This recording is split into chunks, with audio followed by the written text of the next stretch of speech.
He banged on the metal door and waited. B.J. Cobb opened it wearing a ratty terrycloth bathrobe over a sweatshirt and stained white painter's pants. He was unshaven. The odor of simmering chili wafted out of the door. "Hello, sir," Cobb said, not unfriendly. Joe nodded and said he didn't mean to bother him at home. "Can I ask you some questions?" Cobb smiled and looked up over Joe's head at the falling snow. "It seems like today you should be home with your family, waiting this out, instead of standing in it." "If you let me in, I wouldn't be standing in it," Joe said. Cobb looked down. He didn't invite Joe inside, which annoyed Joe slightly. "What can I help you with?" "Spud Cargill. He was a member of your church. I saw him there Christmas Eve." Cobb nodded and pulled his bathrobe together across his chest. "BJ, would you please close that door?" Mrs. Eunice Cobb implored from somewhere inside the trailer. "You're letting all the heat out." "The game warden is here," Cobb called over his shoulder. "He's got questions about Spud." That silenced Mrs. Cobb, and she didn't reply. Cobb turned back. "Yes, Spud was a member of the congregation. He faithfully attended church about 2 times a year, 3 in good years. He wasn't exactly a deacon in our church. You know, Mr. Pickett, I already answered these questions for the sheriff." Joe nodded. "Did the sheriff ask you if you knew where Spud might hide out?" "Of course he did." "And your answer was?" "My answer was that it was none of his damn business." Joe grunted and looked away. What a storm, he thought. "You know that Spud murdered a man." Cobb chuckled. "You mean Elmer Fedd?" "Lamar Gardner," Joe corrected, his voice flat. "So I've heard," Cobb said, while finding the ties to his robe and making a loose knot. "Now, Mr. Pickett, I don't mean to be obtuse. I admire your tenacity, and I've heard you are an honest man. That's rare. But I have strong feelings about state interference in people's lives. It's not my obligation to help out the state. It's the state's obligation to provide services for me, the taxpayer and citizen. I object to the kind of power the federal agencies wield here." "Still doesn't mean Lamar Gardner should have been murdered," Joe said. Cobb considered that. "You're probably right." "And you know what?" Joe asked, shaking the snow off his coat. He raised his head and fixed his eyes on Cobb's. "I'm not really here to debate this question with you, Mr. Cobb. I don't really care all that much about Spud Cargill either, if you want to know the truth. I'm here because I've got a little girl up there in that compound who might get hurt if the FBI and the Forest Service people have their way and raid it because they think he's there. So if I can find out where Spud is or isn't, I might be able to help my little girl." Cobb's expression changed. There was now a hint of confusion, as if he were weighing a dilemma. He searched Joe's face, then returned to his eyes. "I didn't know that," Cobb said softly. "Don't get me wrong," Joe said. "We don't think the same way, you and me. But in this case, I want to stop the feds as much as you do, just for a different reason." Cobb seemed to be considering something. "Honey," Mrs. Cobb said softly from inside, "I'm sorry, but I'm freezing." Cobb started to speak, then stopped. Then he set his mouth hard and rubbed his buzz-cut hair with the palm of his hand. "Is he up there, Mr. Cobb?" Joe asked. Cobb stepped back and felt for the handle of the door. Is he going to shut it in my face? Joe wondered. "You are a man of God," Joe said. "Convince Spud to turn himself in." "I am, and he won't." Joe tried to hide his elation. This meant that Cobb was, or had been, in contact with Spud Cargill. It also meant that Cobb could be arrested for assisting a fugitive. Both men knew that. "It's called Sanctuary, Mr. Pickett," Cobb said. "Spud believes in it, so do I, and I can't help you any further." "So he's here," Joe said softly. Cobb shook his head. "He was here, but he's not anymore." Before Cobb closed the door and Joe heard a lock snap shut, Cobb raised his eyes and looked over Joe's shoulder in the direction of the mountains. The road to Nate Romanowski's cabin was almost impenetrable, even though Joe had put chains on his tires before trying it. 4 times he got stuck. What should have taken an hour had taken 3. It was mid-afternoon, although he couldn't tell that by the sun or the sky. It was just as dark, and the snow was coming down just as hard as it had been all day. Joe had tried to call ahead, but got a message that Nate's phone was out of service. He remembered belatedly that the telephone had been damaged during the search of the cabin, that pieces of it had been scattered across the kitchen counter. He cursed while he dug under the front axle with a shovel to clear the packed snow that had once again stopped him. He hated to waste the time it took to dig himself out. Every hour that went by was an hour closer to the assembling of Munger and Strickland's assault team in town.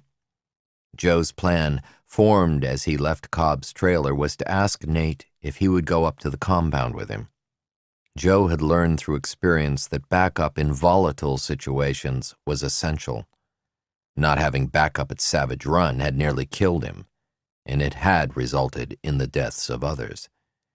He'd vowed never to approach a predicament like that again without help, and Nate and his big gun might provide help. Finally, Joe was able to rock the pickup and break through the snowbank and over the rise to the river. Nate's cabin was dark and socked in, and his Jeep was gone. The complete absence of tracks suggested that Nate had been gone for at least a day.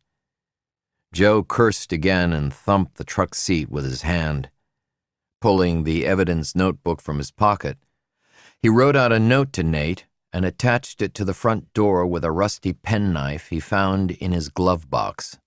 He also pinned a business card with his cell and home telephone numbers on it. "Nate, you offered help. I need it now. Joe Pickett." "Thanks for everything, Nate," he growled, turning the pickup around. He drove back out in his own tracks. Chapter 28. For Sheridan Pickett, there was usually nothing more invigorating or liberating than having school let out because of snow. The announcement over the intercom had been received with unabashed cheers and whistles, and was followed by a mad scramble of books and uneaten lunches being thrown into backpacks. Sheridan couldn't share in the enthusiasm, though. A snow day meant nothing with her sister April gone. Outside, the small fleet of buses had been lined up on the street, their engines idling, great clouds of exhaust rising up to meet the heavy snow. Now she was home, safe and warm, curled up on the couch in her sweats, reading an introductory book about falconry that had appeared in the mailbox the day before in an envelope addressed to her. Paper-clipped to the book jacket was a note written on the back of a beer coaster with foreign printing on it. "Sheridan, people don't choose the art of falconry like they choose a sport or a hobby. Falconry chooses them. After meeting you, I think you might be chosen. Please read this book carefully, and if you're still interested, I can teach you. Nate Romanowski." She raised the coaster to her nose for the 4th time that afternoon and sniffed it. It still smelled faintly of beer. She tried to imagine where he'd gotten it. The printing on the coaster was in English and Arabic. She opened the battered old book and looked at the photo plates of falcons, hawks, and eagles. The birds captivated her. When the telephone rang, Missy appeared from the hallway and took it off the hook as Sheridan was reaching for it. Sheridan watched her grandmother with annoyance. Missy handed the telephone toward Sheridan. "It's some little girl for you." As Sheridan took the receiver, Missy bent down near her. "I am expecting a call from Bud Longbreak, so don't be long." Sheridan made a face and turned away from Missy. "Sherry?" Sheridan felt a jolt shoot through her body. She immediately recognized the tiny, distant voice, where Missy hadn't. "April? Hi. I don't know what to say." Sheridan looked around the room. She remembered her mother had said something about going outside to take care of their horses. Lucy was in their room putting on makeup in front of a mirror just for fun. "How are you guys doing?" April asked. "I miss you guys." "We all miss you too. Where are you?" Up here in the snow. It's really cold." "Then come home," Sheridan laughed nervously. April sighed. "I wish I could." There was a beat of silence, and Sheridan could hear static growing. It was a poor connection. "I'm not supposed to use the phone. My mom will really get mad if she finds out I'm talking to you." "Where is she?" "Oh, everybody's at a meeting. Mom, Clem." "Who's Clem?" "A guy who lives with us. I don't like him much, but he's the only person who knows how to keep the heater running." Sheridan noticed that April's southern accent was coming back. Sheridan had forgotten that April had had it when she first moved in with them. "I miss you guys a lot." She sounded pathetic. "April, are you coming home?" April sighed. "I really do want to. I cry a lot. I like my mom and all, but—" "What's it like there?" Sheridan asked. She was in the kitchen now, parting the curtains. The snow was coming down so hard that the corral and shelter were smudges in the snow. She couldn't see her mother. "It's cold up here. Really cold. I just stay inside all day. Last night, there were awful sounds outside that kept everybody awake. Clem said it was rabbits being skinned alive." "You're kidding." "No. How's Lucy?" Sheridan tried to picture April as she talked. She pictured her in a corner wearing rags. For some reason, Sheridan couldn't see April's face, just her tangled blonde hair. The image of April without a face made Sheridan shiver. "Lucy's fine, goofy as always. She's been dressing up with grandmother Missy and going to town. Right now she's in our room putting on makeup." April laughed a little. "She's our little girly girl, isn't she?" Sheridan felt tears welling in her eyes. April seemed so close, but she wasn't. "Do you want me to go get her? Do you want me to talk to her?" Over the phone, Sheridan heard the sounds of adults talking in the background. Their voices were muffled. "Uh-oh, somebody's coming," April said frantically, her voice climbing in register. "Bye, Sherry. Tell Lucy I miss her. Tell Mom and Dad I love them." The phone disconnected, and Sheridan stood there, tears rolling down her cheeks. "Goodbye, April," she said to the dead telephone. Sheridan heard the high whining sound of a snowmobile outside. She ran across the living room and saw out the window that her dad was home. His pickup was in the driveway, and he was driving his snow machine from the garage up a ramp into the bed of the truck. Without putting on her coat or boots, she stepped outside on the front porch in the deep snow. Even though she was wearing only socks, she couldn't feel the cold. Her dad saw her and killed the engine of the machine. He stood up in the back of his truck, looking at her like she was crazy. "You need to get inside and close the door, Sheridan," he said. "What's going on?" "Dad, I just talked with April." "You what?" "You've got to save her, Dad. You've got to."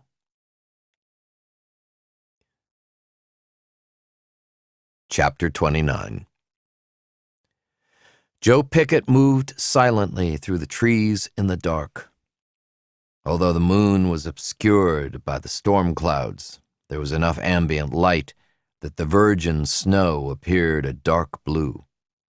The trunks of trees rose from it, and the branches melded into the night sky. The snow had decreased in its fury, although it hadn't stopped. It sifted, dust-like, through the branches, so powdery that it sometimes hung suspended in the air. The temperature had dropped into the low teens, cold enough to evince an occasional pop or moan from freezing timber. He was on Battle Mountain, approaching the Sovereign Citizen compound on foot from the north. He wasn't yet close enough to see lights or hear voices. He was there to arrest Spud or save April, or both. He wasn't thinking clearly. Joe had been prevented from reaching the compound via Bighorn Road by two things. The first was the snow, which had literally rendered the road impassable. The second was the sheriff's Blazer belonging to Deputy McClanahan, parked at the beginning of the summit. They had relocated the roadblocks farther down the mountain, but they were roadblocks nevertheless. Joe wasn't sure he could talk his way through it, or that he even wanted to try. It was obvious that the assault would be at least a day away given the conditions. Even Munker wouldn't be hot-blooded enough to confront the camp in the dark, Joe reasoned. The snowcats they would use in the morning had been assembled and were parked shoulder to shoulder near the Blazer. Joe had seen them through his binoculars and had seen both Munker and Portenson checking out the snowcats from the backs of borrowed Forest Service snowmobiles. Joe had driven away, hoping he hadn't been seen and had taken the other road. As it darkened, Joe had driven as far as he could up Timberland Road until the snow got so deep that he almost got stuck again. Rather than try to go any farther with the night coming on, he pulled out the ramps and backed his snowmobile out of the pickup. Then he mounted the snowmobile and roared into the black timber. He cut through the forest rather than go around it, through a huge, dark, wooded wilderness that had been declared officially closed by Lamar Gardner's Forest Service. The sledding had been a challenge. The snow was untracked and so fresh and deep that at times the machine bogged down in it, the rear tracks digging down into the snow rather than hurling him over the top of it. The snout of the machine would raise and point to the sky as the snowmobile foundered in the powder. When this happened, Joe's adrenaline rushed through him, and he threw his weight forward or back with controlled violence, levering himself free and allowing the track to grip and hurl him forward. He knew that if he got stuck in snow this deep, in temperatures this low, he might never get out alive. No one knew where he was, and the Sovereigns certainly weren't expecting him. "If I get stuck," Joe said to himself in a mantra, "I die." And he couldn't slow down because when he did, sometimes involuntarily as a result of trying to pick his route through dark timber with a single headlight, he could feel the machine start to sink and settle into the 4-foot-thick powder. The only way to keep moving and not get stuck was to keep the machine hurtling forward over the top. So he'd run the engine much faster than he was comfortable with, keeping the headlight pointing south, sometimes clipping trees so closely that he was showered with bark and snow from their branches. Miraculously, he had made it through the timber and out the other side. The machine's engine was loud, however, and he didn't want the Sovereigns to hear him coming, so he'd shut it down near the top of the mountain beneath a granite outcropping that had shielded the ground from much of the snowfall. Before leaving it, he'd filled the tank with gasoline from a can he'd strapped on the back of the machine earlier. Buckling on oval snowshoes, he'd left the snowmobile and its loud engine and worked his way south in silence. A thin sheen of sweat served as the first layer between his skin and his polypropylene underwear. Walking on snowshoes in deep powder snow was hard work. He tried to control his temperature by zipping and unzipping his parka as he walked. The cold wasn't a problem as long as he was moving, but once he stopped, it might be. He felt more than saw a dark presence in front of him in the trees, and he froze. He thought immediately about his weapon, which was secured and zipped up under his parka. It would be hard to get at. His eyes strained in the quarter light, and he saw movement and heard a footfall. His scalp crawled under his hat. Then the huge cow moose turned broadside across his field of vision, daintily high-stepping through the snow with her long legs that were perfect for these conditions. He exhaled and unclenched. He hadn't even realized he was holding his breath. His intention was to get close enough to the compound to discern whether or not Spud Cargill was there.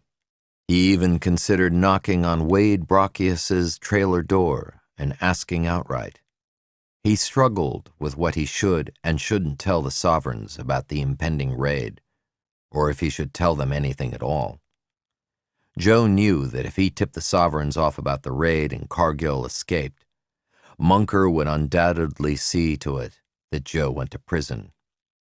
Maybe I would deserve to, Joe thought. Damn that Nate Romanowski, he cursed. This is the kind of thing I could have used some help with. He thought about the telephone call Sheridan had received from April. It had broken his heart to see Sheridan's face. For his daughter to tell him, "You've got to save her, Dad," tore him up inside. Sheridan, like Mary Beth, trusted him completely. But Mary Beth was more realistic about her expectations. Sheridan was his daughter, and they had a special bond. She was confident that he could save April. After all, he was her dad. He winced and sighed. He'd always tried to live up to her expectations, but this time he wasn't sure he could. Ahead of him there was a low, muffled voice, and Joe sunk to his haunches in the deep snow. He was suddenly alert. He stayed still until his heart slowed and his breath evened out from the exertion. As gently as he could, he eased the zipper of his parka down and reached into his jacket for his service-issue .40 Beretta, unsnapped it from his holster and withdrew it. Using his clothing to mute the sounds, he jacked a cartridge into the chamber and eased the hammer back down. He slipped the Beretta into his front parka pocket, where it would be easier to get at than in the holster under his coat, and stood back up. He stuffed his mittens into his other pocket, leaving only his thin liner gloves on his hands. If the Sovereigns knew what a poor pistol shot he was, he thought wryly, they would know they had nothing at all to worry about. His breath billowed as he approached the compound. He could now make out squares of yellow light from windows through the trees. The light wasn't bright, though, like electric lights would be. They must be using lanterns and propane, he thought. Then he remembered that Munker had cut off their electricity. As he got closer to the compound, he could hear the hiss of propane from 24 metal tanks. He found a thick spruce with a jutting V-shaped branch that he could hide behind near the compound. Normally, the branch would have been too high for Joe to see over. But with the 3 feet of snow as a step stool, he rested his chest against the trunk and peered through the notch. Joe couldn't see anyone outside their trailers and RVs. He noted the series of tramped-down paths that connected the units through the snow and led to other facilities throughout the camp. He estimated that the paths were at least 3 feet in depth, although they could be deeper. A courtyard of sorts in the center of the compound where propane tanks were located had been crudely plowed. Only after studying the units within the camp for a while did Joe realize that there was at least 1 snowmobile and sometimes 2 parked near the entrance of each dwelling. Many of the snowmobiles were protected or hidden with blankets or tarps, which in turn were covered with at least a foot of fresh snowfall. So the Sovereigns could get away if they had to, he thought, even in these conditions. interesting. The metallic sound of a trailer door being opened carried across the camp. He heard it shut, then heard the crunch of snow beneath boots. The figure of a man moved across the squares of light, and he could see the profile of someone with a beard and broken nose. It wasn't Spud Cargill. The man walked through the center of camp toward a set of outdoor Forest Service toilets. After a few minutes, the man came back outside and returned to his trailer. Okay, Joe thought. That's where everybody needs to go at some point tonight. 2 hours went by and the cold settled in. Despite his heavy sorrel pack boots and 2 pairs of socks, his feet were starting to get cold. He worked his toes to keep the circulation going. 12 people, most of them men, had exited trailers or campers and trudged to the toilets. In the stillness, he heard them cough, hack, and make disgusting sounds in the toilets. None of them was Spud Cargill. None of them was Wade Brocchius. None of them was April. Then she was there. Joe had almost fallen asleep despite the cold and his awkward stance. But when he saw the small woman, Jeannie Keeley, emerge from a trailer with a small blonde girl, he knew it was April. He watched and listened. Their footfalls weren't as percussive in the frozen snow as the men's had been. When they passed the nearest window, he ignored Jeannie and saw April's frail profile against the light. The glimpse didn't reveal much. He couldn't have seen bruises, if they were there, or pain on her face. She just seemed vacant, glassy-eyed. Her snow boots shuffled. Jeannie led her by the hand to the outdoor toilet. April went inside and shut the door. Jeannie stood outside and waited, smoking a cigarette. When April was through, Jeannie took her hand and they walked back together. April raised her face, which caught some light from a window, and said something to Jeannie. Jeannie laughed and bent her head down to April and said something back, which caused April to laugh. The girl had a husky laugh, a belly laugh that Joe loved to hear, but the sound of it now filled him with violently mixed emotions. They entered the trailer and shut the door, and April was gone. Joe blinked. If he wouldn't have known who they were or what the circumstances were, he would have described the scene as heartwarming. The mother, Jeannie, obviously cared enough about the welfare of her daughter to walk her to and from the outhouse. They held hands, and April reached up for Jeannie's hand when she exited. The joke, whatever it was appreciated by her mother, and her mother bent down to share something that made both of them giggle. Joe wasn't sure this is what he had wanted to see. He'd envisioned a scenario where April in tears was dragged through the camp. If he'd seen that, he could also see himself running into the camp, throwing Jeannie aside and rescuing April. He would carry her through the snow to the snowmobile and roar down the mountain. But that hadn't happened. Not at all.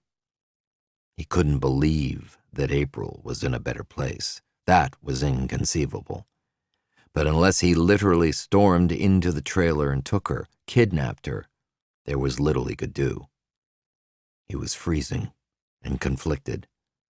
There was nothing he could do here, and Joe shook snow from his parka and prepared to go back to his snowmobile. When Donkashane started up, Joe turned in surprise and dropped a glove in the snow. He'd not been 4 feet from the tree he had been hiding in when the song blasted through the night and scared him. He stood and listened, stunned. Where was it coming from? Then he remembered the speakers he'd seen when he last visited the compound. From inside trailers he heard shouted curses. Someone threw something heavy into a wall. If the intention of the song was to drive the sovereigns crazy, Joe thought, it appeared to be working. A door flew open, and a man Joe didn't recognize stood framed in the light of his propane lamp. He swung an automatic rifle up across his body and leaned into it. A furious burst of fire lit up the night. Although the man was shooting at the speakers and hitting them, judging by the sharp pings of metal, and not toward Joe, Joe sunk to his haunches and dug for his Beretta. Another burst shredded the speakers with holes but did little to stop the sound. The song ended, and after a brief pause, started up again. Only this time, it was louder. Joe heard a sudden rustle close behind him, but he was too slow and too cold to react. He felt a heavy blow above his ear that sent him sprawling clumsily forward, snow filling his nose and mouth. He never actually lost consciousness, but the orange flashes that burst across his eyes and the thundering pulses of pain in his head prevented him from fighting back as he was dragged from his place in the trees into the compound. Two men wearing oversized white fatigues and carrying scoped SKS rifles wrapped in white tape pulled him by his arms. Snow and ice jammed into his collar and into the top of his pants. One of them had taken his pistol. Sliding easier now over the packed snow of the compound, Joe tried to twist away. They immediately let go of him and kicked him in the ribs with their heavy winter boots. The first kick was true, knocking the air out of him and leaving him writhing in the snow. He was surprisingly lucid, he realized. He knew what was going on around him as if he were watching it from somewhere else. He just couldn't do much about it. It wouldn't be that much of a surprise to him if someone pressed the cold muzzle of a shotgun to his neck and fired. Oddly, he didn't fear it. That just seemed like part of the deal. "Stop. I think I know him." It was Wade Brockius. His voice was unmistakable. Joe heard the crunching of snow from across the compound. One of the men kicked him again, although not as effectively this time. Joe partially blocked it and absorbed most of the blow in his forearms. "Asshole," the man spat. Joe rolled and blinked as Brockius shined a flashlight in his eyes. "Yeah, I know him. He's that game warden. We caught him at the edge of camp, bobbing and weaving when Clem shot at that speaker." Joe suddenly realized that the music was still playing and even louder. Still Dankeschön. But here was a hideous screaming along with it. Joe started to sit up, but the pain in his head roared back, and he sank down onto an elbow, waiting for his sudden nausea to recede. He kept his free arm up, wary of more kicks. Brockius knelt and wrapped a large arm around Joe and helped him to sit upright, to Joe's relief. Joe's mouth was full of hot blood and melting snow. He spit a dark stream out between his knees. "Don't go anywhere quite yet, boys," Brockius said to the two men. "Do you have to listen to that every night?" Joe asked, testing his voice. It sounded shaky. "Since last night," Brockius said. "I think we're going to be serenaded by Wayne Newton every night now." "Clem shot the hell out of those speakers," one of the men in white said, "but it didn't do any good." "We'll cut the fucking wires," the other said. Brockius nodded absently, but his eyes stayed on Joe. "Mind if I come in?" Joe asked. "It's pretty cold out here." Brockius considered it, then shook his head. "You're the second person today who wouldn't invite me in," Joe said absently. "I don't know what to think about that." Brockius showed a slight smile. "There are some things in my trailer I really don't want anyone to see." Joe thought, weapons. The ATF had conducted raids for less. Either that, or Brockius's fax machine was loaded to broadcast more subpoenas and liens. Or both. "What in the hell are you doing here?" Brockius asked. Joe thought carefully before he spoke. The two men in white continued to crowd him. They blocked out the light where he sat. I wanted to see for myself if April was here, and in good health. She is. I already told you that. Joe looked up. And I wanted to see if Spud Cargill was up here. Brocchius cursed and shook his head. Why does everybody think that man is up here, God damn it? Because there was a report that he was, Joe said, and because if he is up here, there will be trouble. Trouble we can handle, one of the men in white said. The other one chuckled at that. Look, Brocchius said, his voice commanding as he leaned close to Joe. Joe could smell onions on his breath. I'm going to tell you the truth because I don't ever want you up here again. You could have gotten yourself killed real easily. That's right, the more obnoxious of the two men in white agreed. Again, the other chuckled. Spud Cargill is not here. Joe studied Brocchius's face, looking into his soulful eyes. That man tried to join us last night. He did come here. I spoke with him, and I turned him away. Why didn't you tell the feds that? Brocchius rolled his eyes and roared, I did tell them he wasn't here. They just didn't believe you, Joe said softly. How unlike them, Brocchius spat. Where did Spud go when you told him to leave? Brocchius shrugged. To wherever he came from, I guess. Joe felt a wave of exhaustion wash over him. He was no closer to finding Spud now than he had been when he started. The pain in his head had reduced to a steady thump in his right temple. Joe reached up with a bare hand and cleaned packed snow out of his ear. Did you hear me? Brocchius asked. Yes, and I believe you, Joe said. Jack-booted thugs, Obnoxious White growled. People that hide behind their regulations and their badges while they're skinning a rabbit on a tape. Yes, Joe realized. That was the horrible squealing sound he heard with Donkashane. There was a long minute where no one spoke. The screaming of the rabbit was like icy metal rubbing along Joe's spine. Finally, it stopped. It's gonna start up again, Obnoxious White said. Is it all right with you if I go cut that fucking wire? Brocchius looked up. Watch out for booby traps in the trees. I wouldn't put it past them to tripwire the trees. Obnoxious White snapped on a flashlight that was taped to the barrel of his SKS rifle and walked away toward the fence in the road. Do you mind if I say hello to April? Joe asked. I saw her earlier. You mean you spied on her? Joe nodded. Yes, I did. Did she seem happy to you? Joe hesitated. She didn't seem unhappy. Then your question is answered. You can go now.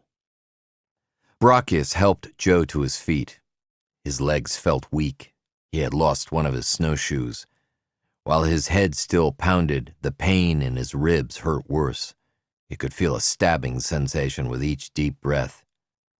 Your man broke my rib, I think. You're lucky it wasn't your head. He did a pretty good number on my head, too, Joe said, feeling slightly giddy for some reason. Brocchius walked Joe toward the edge of the compound where he had been dragged from. The other man in white stayed for a moment, then handed Joe's pistol to Brocchius before going to help Obnoxious White cut the wires. Obviously, the wires hadn't been found yet because the song started up again. Can you get back by yourself? Brocchius asked. Are you okay to do that? I think so, Joe said, wincing from the rib pain. The roads are blocked and guarded. There's no way we could take you down even if we wanted to. The snow has trapped us here. Will you leave when it stops snowing? Brocchius stopped. Joe looked at him.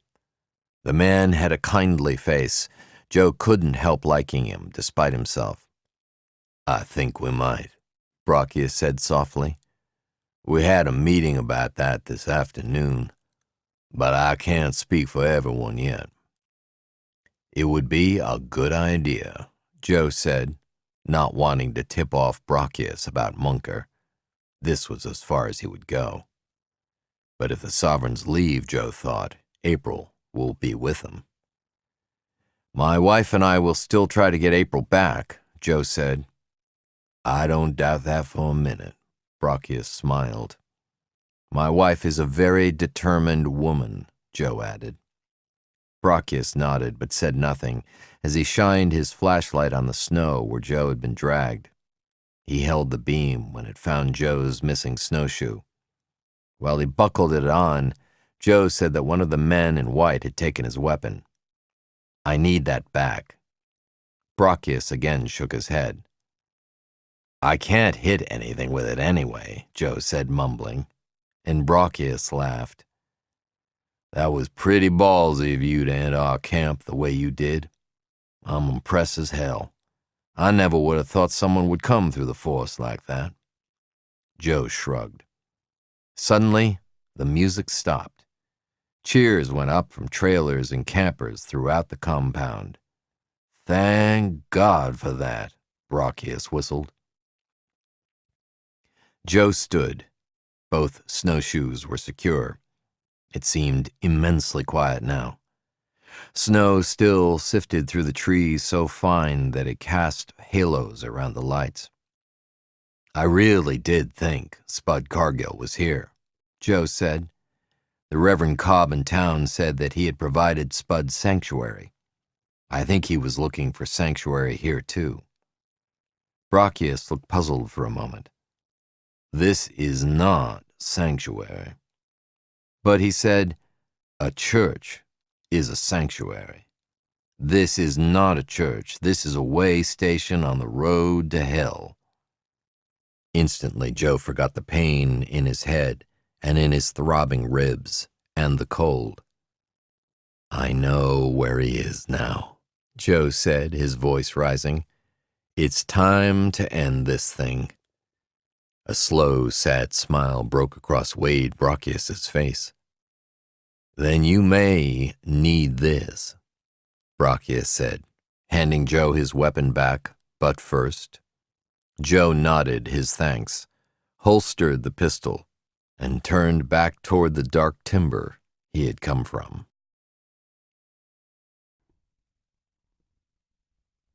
This ends Disc 8.